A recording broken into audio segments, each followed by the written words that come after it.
Ang tigdas usa ka makatakod kaayo nga sakit. Usa ka tawo makatakod og 18 kalain ug mahimong makamatay.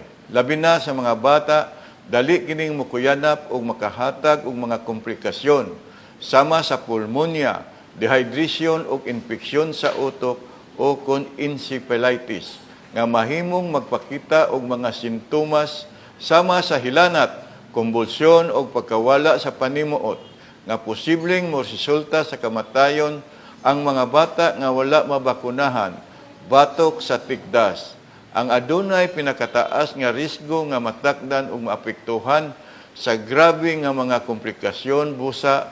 Importante kayo ang bakuna aron malikayan ang tigdas o maprotektahan ang kinabuhi sa inyong mga anak. Pahibalo sa tanang ginikanan, sa maabot nga Enero 19 ngadto sa Pebrero 13, dalha ang inyong mga anak nga nagapangidaron og 6 ka bulan hangtod sa 5 ka tuig sa gitudlong vaccination site o pinakaduol nga health center alang sa measles supplemental immunization activity. Libre kini og walay bayad.